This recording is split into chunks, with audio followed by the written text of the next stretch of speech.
I wake up in the morning, the very first thing I do is I remember my dreams. Like eating with the opposite hand or brushing your teeth with the opposite hand. I really think habits are important because first you create your habits and then your habits create you. Beta is what you and I are in right now, we're awake. Delta is when you're fast asleep. Shower, but I take a cold shower. I mean, it is ice cold as it gets. They say that the average person has about 60 to 70,000 thoughts a day. The challenge is 95% of them are the same thoughts they had yesterday and the day before that. You can't affect real big change or transformation if you're doing the same thing, right? Because you know this, insanity, doing the same thing over and over again and expecting a different result. So I want to train you to activate your quick brain so you automatically want to act and apply. And the way we do that is by taking simple steps, making little tiny steps. And so what I'm going to ask you to do every single morning as part of your morning routine, as you're brushing your teeth, using that as a reminder and a trigger to try brushing your teeth with the opposite hand. Now, here are a couple of reasons. Number one, it trains you to be mindfully present. Now, what's the benefit of that? Most people are so distracted, but how do you maintain your focus and concentration in a world full of app notifications and social media alerts and all these different things that are vying for your attention? You train the muscle of focus and presence. So when you're brushing your teeth with the opposite hand, it forces you to be in the moment.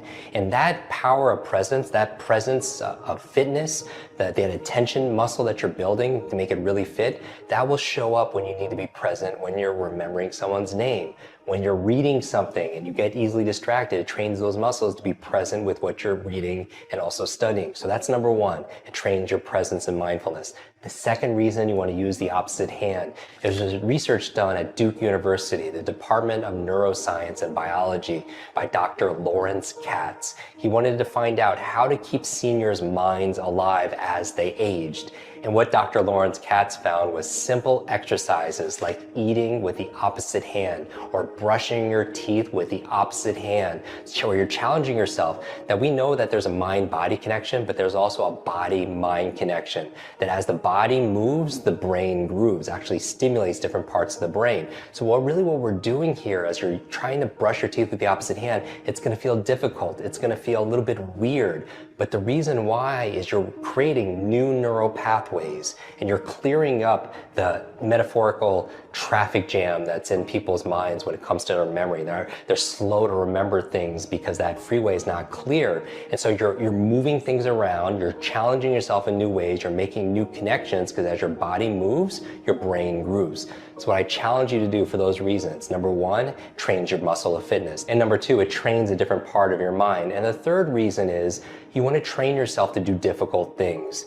Because here, I do believe the point of doing these challenges is with challenge comes change. That the treasure you seek is found in the work you're avoiding. And it trains you to take on little difficult things. Because if you want an easy life, you don't do easy things, right? The easy thing is to procrastinate, to put things off.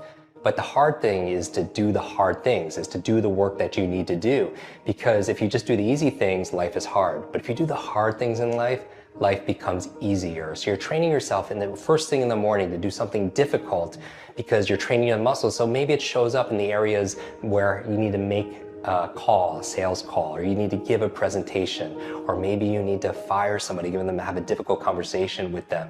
And so because you built that muscle of grit, so that's the third reason. If you want a different life, you need to change your habits because first you create your habits and then your habits create you. And so if you get really good doing new things and creating new habits, what other things can you do? Maybe you could create a habit of mindfulness, a habit of saying, I love you, a habit of eating the right food, a habit of working out every single day. So at a meta level, you've developed the habit of creating empowering habits. I could grant one wish. What would you wish for? Learning how to learn.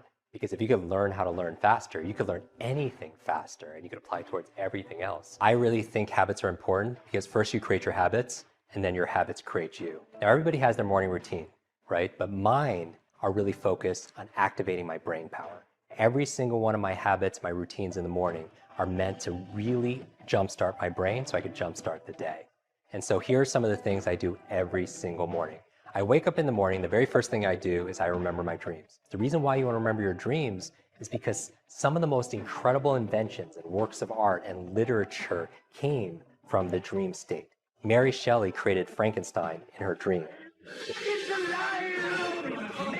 The periodic table came in a chemist's dream. So what are you dreaming about late at night that you're forgetting in the morning that could be solving your biggest challenges in your life or in your business or things that you want to be able to learn? The second thing I do is I make my bed.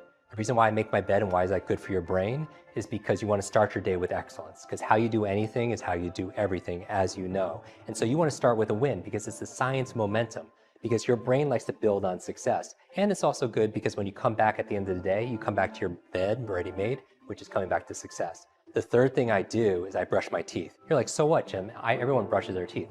But I actually brush my teeth using my opposite hand.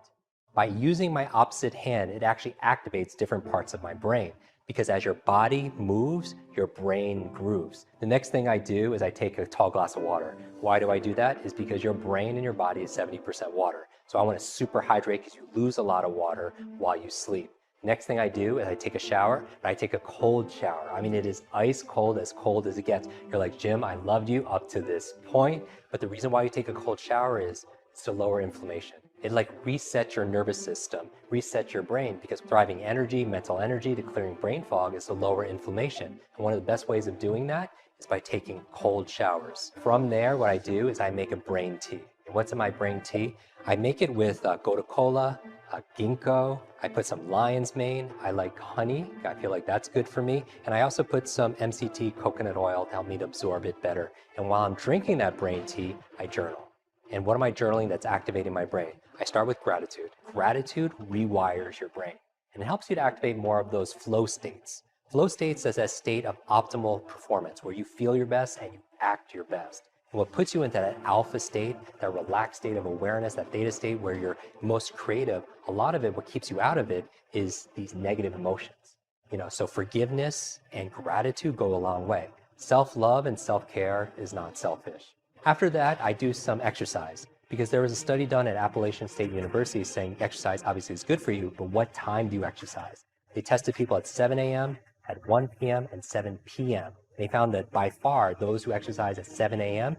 had better sleep. So they have better performance by exercising in the morning. And you don't have to do your full workout, but you need to exercise for a few minutes, because anything that's good for your heart is going to be good for your head, meaning your brain, because it's more blood flow. And that blood flow is carrying oxygen. And so after that, what I do is some deep breathing, right? I do some fire breathing, my fire breath breathing, my box breathing, my alpha breathing, my Wim Hof breathing, whatever breathing method you do. But it's really important that it's deep, because the lower 1/3 of your lungs absorbs 2/3 of the oxygen. And that's a brain tip for a lot of people. When they're working on their computers and they're slumped down, they're collapsing their diaphragm in their lungs, so they're not getting the oxygen. I make a brain power smoothie, and I put my favorite brain foods in there.